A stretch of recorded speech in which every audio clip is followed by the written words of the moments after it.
2014 के चुनाव में महंगाई बड़ा मुद्दा बनकर उभरा था। एनडीए ने कांग्रेस की सरकार पर महंगाई को लेकर खूब निशाने साधे थे। महंगाई को थामने के बड़े बड़े वादे किए गए थे। महंगाई कुछ वक्त तक शांत भी रही, लेकिन उसने फिर सिर उठाया है और वो भी बहुत तेजी के साथ। सब्जी, दाल, दूध, चीनी, महंगाई ने किसी को भी नहीं छोड़ा है। रही सही कसर पेट्रोल डीजल के लगातार बढ़ते दाम ने पूरे कर दिए हैं। उस पर मानसून की आंख मिचौली ने चिंता को और बढ़ा दिया है। ऐसे में महंगाई को काबू करने के लिए क्या कदम उठाए जा रहे हैं और जो उठाए जा रहे हैं क्या वो काफी है, इस पर आज हम कर रहे हैं खास चर्चा, जिसमें शामिल हो रहे हमारे साथ बीजेपी की प्रवक्ता जफर इस्लाम, कांग्रेस की प्रवक्ता प्रदीप जैन, साथ में ही हम बात कर रहे हैं सीएनबीसी आवाज की कमोडिटी गुरु जी चंद्रशेखर के साथ। स्वागत है आप सबका हमारे इस खास चर्चा में। चंद्रशेखर जी, सबसे पहले ये समझाएं कि महंगाई अचानक से इतनी क्यों बढ़ गई है, इसका कारण क्या है? पहला मैं कहना चाहता हूं, अचानक से नहीं बढ़ी है, ये तो धीरे धीरे बढ़ते जा रहा है और इसका सबूत पिछले 6 महीने से हमें मिलते जा रहा है। और ये आज जो महंगाई है, ये सरकार की क्या बोलूं, निकम्मापन का एक सबूत है। और मैं समझ रहा था कि पिछले सरकार, क्या कहते हैं उसे, यूपीए सरकार had no clue about what was happening in the agriculture market और कमोडिटी मार्केट। और मैं सोच रहा था कि इस सरकार में तो कुछ तो कमर्शियल इंटेलिजेंस या होगा या फॉरवर्ड गाइडेंस होगा। बिल्कुल नहीं। I think this government is the same as the previous government in respect of agriculture and agri business and commodity prices. तो सरकार के अंदर कमर्शियल इंटेलिजेंस चाहिए, उनको पता लगना चाहिए विश्व भर में क्या हो रहा है, हमारा देश में क्या हो रहा है, कौन कौन से फैक्टर्स जो खास कर एग्रीकल्चर कमोडिटीज के ऊपर कौन कौन से factors which are the price drivers, और उसे ट्रैक करना चाहिए और उसका आगे बहुत इम्पोर्टेंट बात आप कह रहे हैं चंद्रशेखर साहब, क्योंकि देखिए महंगाई एक राजनीतिक मुद्दा है, लेकिन आम लोगों को डायरेक्टली इम्पैक्ट करता है। आप टमाटर के साथ देखिए क्या हाल हुआ है, 90-100 रुपए प्रति किलो में बिक रही है। तो जब आप कहते हैं कि इस सरकार ने उस तरह से स्टेप्स नहीं लिए, तो एग्जैक्टली आप किस तरफ इशारा कर रहे हैं? क्या करना चाहिए था जो नहीं हुआ? नहीं, आप दाल के भाव को देखिए। पिछले 2 साल में देश में सूखा है और हमारा डिमांड बढ़ते जा रहा है और हमारा इंपोर्ट भी बढ़ते जा रहा है, फिर भी दाल के भाव ऊंचे हैं। तो इसका कुछ ज्यादा इंपोर्ट का प्रबंध करना चाहिए था। और पिछले जुलाई, अगस्त, सितंबर महीने से हम दाल के भाव के बारे में बात कर रहे हैं, तो अब हो गया लगभग 1 साल। 1 साल में क्या देखा हमने? कुछ नहीं देखा। दाल के भाव जैसे है वैसे 1 साल के पहले थे। तो वी नीड टू प्लान, और आपको एक आउटलुक चाहिए कि आगे जाकर के 3, 4, 6 महीने में how will the prices pan out. और जिनको जहां आउटलुक है, फॉरवर्ड गाइडेंस है, you have to take action. तो सरकार अब इंपोर्ट करने लगती है। 10,000, 20,000, 15,000 टन इंपोर्ट करके क्या आप महंगाई को कंट्रोल करोगे? नहीं कर पाओगे। एग्जैक्टली। अब शामिल करते हैं जफर इस्लाम और प्रदीप जैन को। जफर इस्लाम जी चंद्रशेखर बहुत ही बड़े एक्सपीरियंस्ड कमोडिटी एक्सपर्ट हैं और वो कह रहे हैं कि किसी सरकार ने कुछ नहीं किया, आप लोग से उम्मीद थी, ये वादा था, लेकिन महंगाई को काबू करने में जो डे टू डे महंगाई है, आप इन्फ्लेशन के फिगर्स ना दिखाएं, वो भी जंप अप कर गए हैं, वहां पर आप लोग सक्षम नहीं रहे, आप मानते हैं? तमन्ना जी, ये सवाल किससे पूछ रहे हैं आप? मुझसे? जफर इस्लाम जी से, आपसे। आपकी सरकार है इस वक्त केंद्र में। महंगाई के बारे में मैं आप ही से पूछूंगी सर। जी। तो मैं जवाब देना चाहता हूं। देखिए, जो आपके पैनल में एक्सपर्ट्स हैं, मैं उनका आदर करता हूं और उन्होंने जो टिप्पणियां दी उनको भी बड़े संजीदगी से उस पर नजर करता हूं। लेकिन 2-3 चीजें बड़े इंपॉर्टेंट है। देखिए, महंगाई जो इन्फ्लेशन था, जब यूपीए सरकार गई थी, उस वक्त इन्फ्लेशन डबल डिजिट इन्फ्लेशन था, 10-10.5% इन्फ्लेशन था। आज इन्फ्लेशन घट के 5 और 5 हैंडल में है, 5-5.5% इन्फ्लेशन है। ये बात हकीकत है। देखिए, ये बात हकीकत है, इसमें मैं कोई छुपाने वाली बात नहीं कि कुछ अगर पूरे थाली में आप देखें तो कुछ खाने वाली चीजें जिसका दाम बढ़ गया है जरूर, और मैं इस बात को मानता हूं और बड़े अफसोस के साथ कहता हूं कि जरूर बढ़ा है। और कहीं ना कहीं सरकार इसका बारे में बहुत ज्यादा चिंतित है कि वो जो भी थाली में परोसे जाते थे सबका दाम कम होना चाहिए और मेंटेन होना चाहिए, ना कि बढ़ना चाहिए। तो अगर किसी चीज का दाम बढ़ा तो सरकार उसके बारे में बहुत सारे इनिशिएटिव लिए, बहुत सारे मेजर्स लिए नहीं है ज़फर इस्लाम जी, सब चिंतित है, सब चिंतित है, लेकिन उसके बारे में आप लोग कुछ कर नहीं पाए हैं। वही मैं कह रहा हूं कि जो एडमिनिस्ट्रेटिव मेजर्स लिए है सरकार ने, मैं उसके बारे में बात कर रहा हूं कि देखिए जैसे दाल के बारे में पिछले 2 सालों में दाल का प्रोडक्शन इंडिया में कम हुआ मानसून की वजह से, और जो अदर प्रोड्यूसिंग कंट्री जो है वो भी जब इंडिया में जब प्रोडक्शन कम हुआ तो उन लोगों ने दाम का जो इंटरनेशनल मार्केट प्राइस में मार्केट में जो प्राइस था वो इतना बढ़ा दिया कि उसकी वजह से जो अगर इंपोर्ट भी करते तो नहीं। लेकिन आज के पिछले साल के वजह जो एक्सपीरियंस है उसकी वजह से 2 चीजें हम लोगों ने की है हमारी सरकार ने। एक तो जो गवर्नमेंट टू गवर्नमेंट हमने इनिशिएटिव लिया है कि बात करें जो प्रोड्यूसिंग कंट्रीज, दाल प्रोड्यूसिंग कंट्रीज है उनके साथ और प्रोक्योरमेंट के लिए इंपोर्ट करें। मार्च में अरहर की दाल 120 रुपए किलो थी, 180 रुपए किलो में बिक रही है। आप जो स्टेप्स ले रहे हैं वो काम नहीं कर रहे हैं। डीके पंत साहब को हम जोड़ते हैं। एक डीके पंत साहब चीफ इकोनॉमिस्ट है इंडिया रेटिंग्स के, स्वागत है आपका हमारी इस चर्चा में। हम समझने की कोशिश कर रहे हैं पंत साहब कि क्यों महंगाई इतनी बढ़ गई है, क्या ये अचानक से हुई है और क्या इसको लेकर सब हेल्पलेस है, क्या इसको लेकर कोई सरकार कुछ नहीं कर सकती? देखिए महंगाई जो बढ़ी है उसमें 2-4 चीजें हैं। मैं डिबेट सुन रहा था। कुछ चीजें ऐसी हैं खाने पीने की जो सिक्लिकल हैं, जैसे टमाटर हुए, या अभी बारिश नहीं होती या ज्यादा होती है तो लीफी वेजिटेबल। परंतु समस्या तब आती है जब वो सिक्लिकल चीज स्ट्रक्चरल बन जाती है, जैसा कि इस समय दालों के साथ हुआ है। पिछले 1-1.5 साल से दालों के दाम बहुत ज्यादा हैं।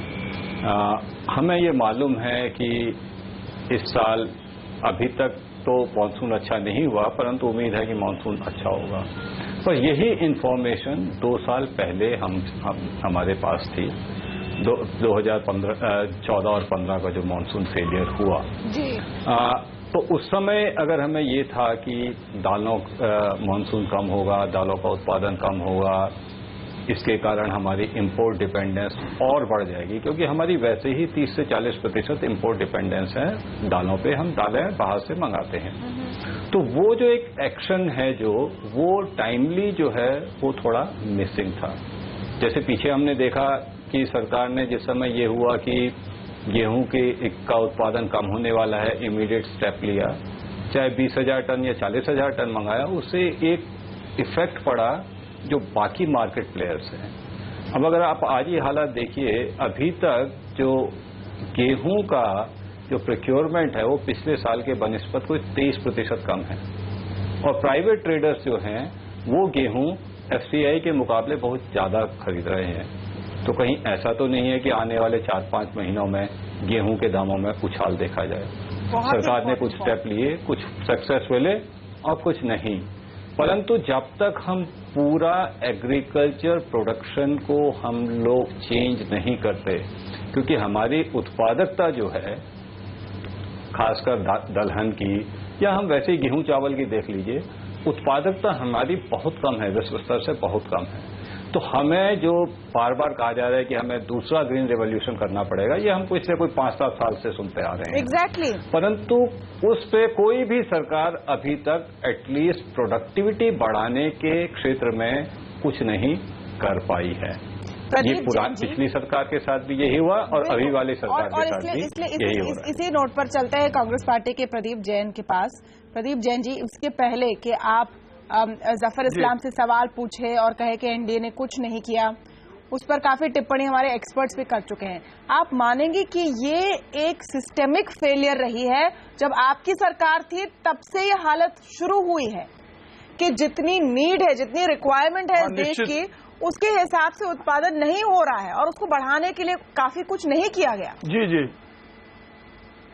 जी जी निश्चित रूप से जो किया था उसको भी रोकने का काम इस सरकार ने किया है।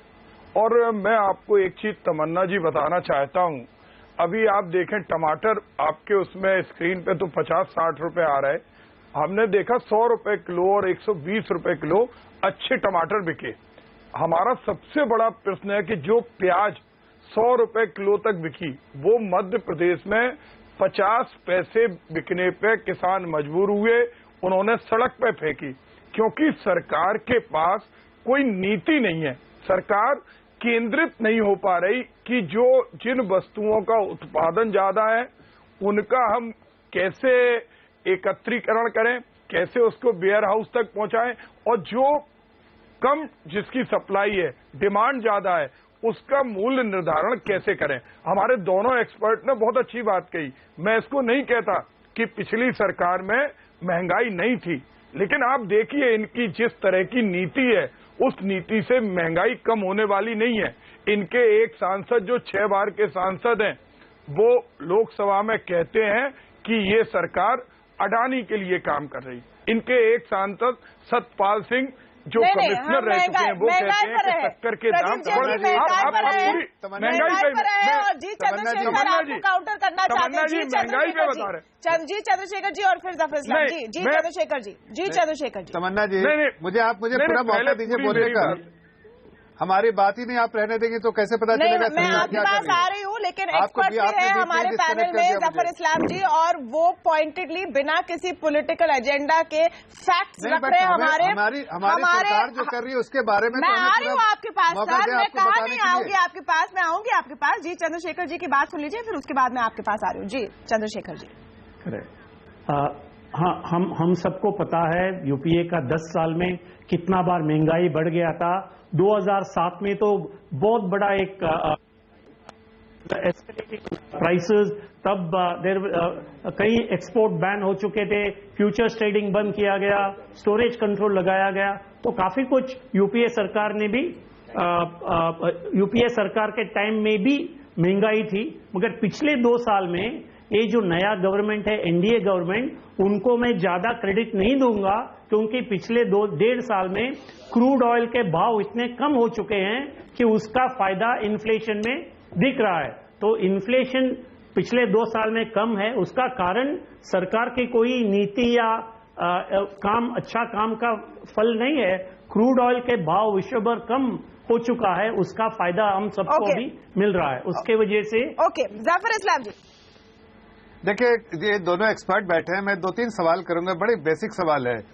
ये फूड इन्फ्लेशन जो है उसका बहुत सारा रीजन है। जो सबसे बेसिक रीजन है तमन्ना जी कि पिछले 67 सालों में जो हमें एक जो इंफ्रास्ट्रक्चर डेवलप करना चाहिए था फूड आइटम्स के लिए, बिकॉज शेल्फ लाइफ इसकी कम होती है। जैसा कांग्रेस के प्रवक्ता कह रहे थे कि एक स्टेट में 50 पैसे, दूसरे स्टेट में 10 रुपये और 50 रुपये बिक रहा है, उसकी वजह है कि इन लोगों ने कभी भी बैकवर्ड इंटीग्रेशन और फॉरवर्ड इंटीग्रेशन जो होना चाहिए था वो एग्रीकल्चर प्रोडक्ट्स के लिए कभी सोचा ही नहीं। सरकार ने सोचा ही नहीं। जो यूपीए की पहली बार हमारी सरकार ये सारे मेजर्स जो ले रही है उसमें यह भी सोच रही है कि चूंकि इसके शेल्फ लाइफ कम होती है, ये सही कह रहे कांग्रेस के प्रवक्ता के 50 पैसे बिक रहा था, बट इनको ये नहीं समझ में आया कि 50 पैसे बिक क्यों रहा है। 50 पैसे कम है। हम जफर भाई अभी सुनिए, जफर भाई, आप सरकार में बैठे, आप सरकार में बैठे, अगर आप ये कह रहे हैं, हमने पहले आप बताइए, हमने जो सरकार आप चला रहे हैं कि हम चला रहे हैं? समझ रहे हैं इस बात को, हमारे एक्सपर्ट जानते हैं। आप एक थोड़ा आप बताइए कीजिए, सुनने का आपका पॉइंट क्या है जफर इस्लाम जी? प्लीज पॉइंट समाप्त कर लीजिए।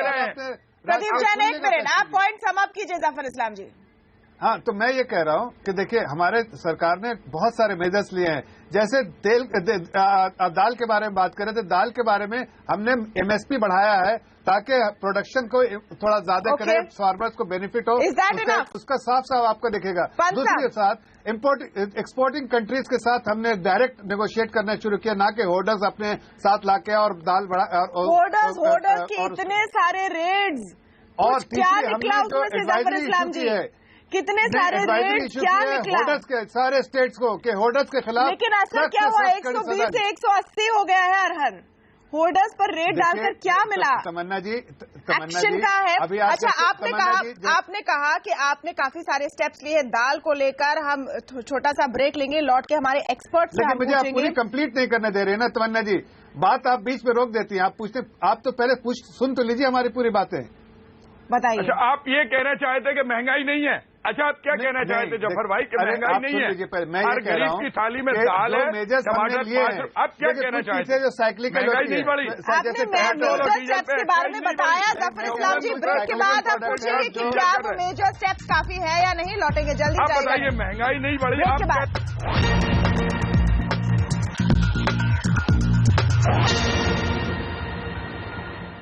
चाय महंगी हो गई है, कॉफी महंगी हो गई है, उसके बाद जो आप लंच में खा सकते हैं सारी चीजें महंगी हो गई। यानी सुबह से शाम तक आपकी महंगाई इस कदर बढ़ गई है। कहीं जाना है तो डीजल पेट्रोल के महंगे होने की वजह से ट्रांसपोर्ट कॉस्ट भी महंगे हो गए हैं। कौन है इस सब के लिए जिम्मेदार, इस पर हम चर्चा कर रहे हैं। पंत साहब, ब्रेक के पहले जफर इस्लाम का दावा था दालों के संदर्भ में कि सरकार ने काफी कुछ किया है।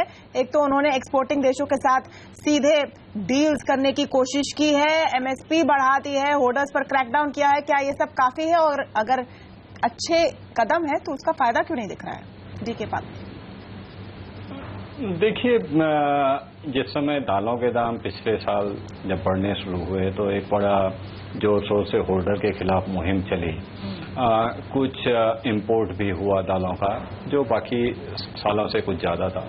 परंतु जैसा कि आपने बोला कि एंड रिजल्ट उसका कुछ नहीं निकला, क्योंकि दालों के दाम जो हैं वो जैसे के वैसे ही तैसे रहे। कुछ मामूली गिरावट आई, उसके बाद फिर 2 महीने में फिर दोबारा उसमें बढ़ोतरी देखने को मिली।